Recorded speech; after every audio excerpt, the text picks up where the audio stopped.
హోంశాఖ మంత్రి గారు. ధన్యవాదాలు అధ్యక్ష. మొదటి ప్రశ్నకి అవునండి, కొన్ని శాంతి భద్రతలు బందోబస్తు డ్యూటీల్లో రేంజ్ విఆర్ పోలీస్ ఇన్స్పెక్టర్ల సేవలను వారి నెలవారీ వేతనాలు భత్యాలను చెల్లించకుండా వినియోగించబడుతున్నది.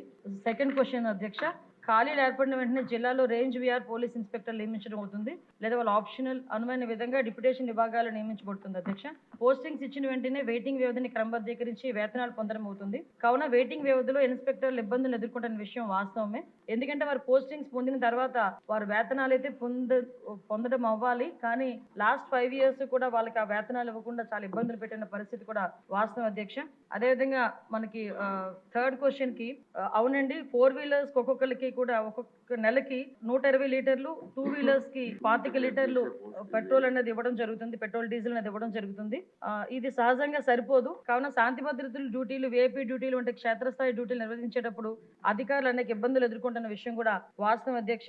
దీనికి కూడా ఇప్పుడు నెలకి 300 లీటర్లు, 2 wheelers కి అయితే 50 లీటర్లు చేయడానికి కూడా ఒక ప్రపోజల్ అయితే ఉంది. దాన్ని కూడా కార్యరూపంలో దారుస్తాం అధ్యక్ష. అదేవిధంగా 4వ క్వశ్చన్ కి అధ్యక్ష, అవునండి, పెట్రోలింగ్ మరియు విఐపి భద్రతా డ్యూటీలను అదనంగా నిర్వహించడానికి క్షేత్రస్థాయి అధికారులు వినియోగించిన పాత వాహనాలతో పోలీస్ శాఖ చాలా ఇబ్బందులు ఎదుర్కొంటుంది. శాఖ కూడా వాహనాలు తీవ్ర కొరత ఇబ్బంది పడుతుంది అధ్యక్ష. ఎందుకంటే దీనికి 2014లోనే 2018లోని టీడీపీ గవర్నమెంట్ అధికారులు ఉన్నప్పుడు మాత్రమే సుమారుగా 150 కోట్లు, 2014లో 100 కోట్లు, 2018లో 50 కోట్ల రూపాయలు వెహికల్స్ కి శాంక్షన్ చేయడం జరిగింది, వెహికల్స్ కొనడం జరిగింది. 2021లో 17 కోట్లు పోలీస్ శాఖకి నూతనంగా వాహనాల గురించి, వాహనాలు అయితే కొన్నారు కానీ దానికి బిల్స్ కూడా పేమెంట్ చేయకపోవడం వల్ల ఏపీ పోలీస్ ని లాస్ట్ గవర్నమెంట్ లో మహీంద్రా వాళ్ళు బ్లాక్ లిస్ట్ లో పెట్టుకున్నారు అధ్యక్ష. అది చాలా సిగ్గుచేట అన్నమాట. అది బ్లాక్ లిస్ట్ లో పోలీస్ డిపార్ట్మెంట్ పెట్టుకొని ఈ రోజుకి కూడా కోర్టులో వాళ్ళు వేసుకుంటే, మొన్న ఈ గవర్నమెంట్ వచ్చిన తర్వాత 13 కోట్ల రూపాయలు దానికి వెహికల్స్ కూడా చెల్లించడం జరిగింది అధ్యక్ష. ఇప్పుడైతే సుమారుగా దగ్గర మనకున్న వెహికల్స్ 8,000 వెహికల్స్ లో దగ్గర 50% వరకు కూడా అవన్నీ కూడా స్క్రాప్ ఇవ్వాల్సిన పరిస్థితి ఉంది అధ్యక్ష. వాహనాలు అయితే ఉన్నాయి అధ్యక్ష, కొరత ఉంది అధ్యక్ష. 2023-24లో 1,567 వాహనాలను ఇదివరకే స్క్రాప్ చేయడం జరిగింది అధ్యక్ష.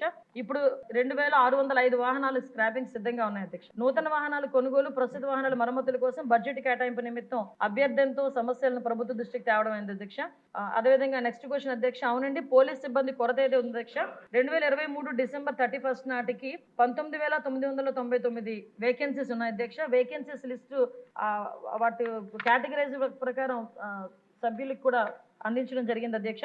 కొంతమందిని అంటే తర్వాత క్వశ్చన్ అధ్యక్ష, ప్రమోషన్స్ గురించి అడిగారు అధ్యక్ష.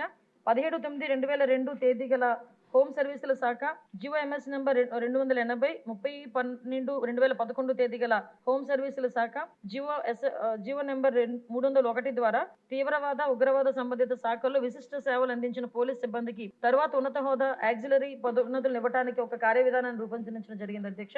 మార్గదర్శకాల ప్రకారం దిగువ పేర్కొన్న విధి విధానాలు నిర్వర్తించి అటు వ్యక్తులకు మాత్రమే యూనిట్ అధికారులు సిఫార్సు చేయాల్సి ఉంటుంది. అభ్యర్థి ఆమోదిత ప్రొఫెషనరీ అయి ఉండాలి. తీవ్రవాద వ్యతిరేక, ఉగ్రవాద వ్యతిరేక కార్యకలాపాలు విశిష్ట సేవలు అందించి ఉండాలి. సంతృప్తికర రికార్డు ఉన్న వాళ్ళు, అదేవిధంగా సర్వీస్ అంతటా ఏదైనా ప్రధాన సెక్షన్ లేకుండా గత 6 సంవత్సరాలకు క్లీన్ డిఫాల్ట్ షీట్ కలిగి ఉండాలి అధ్యక్ష.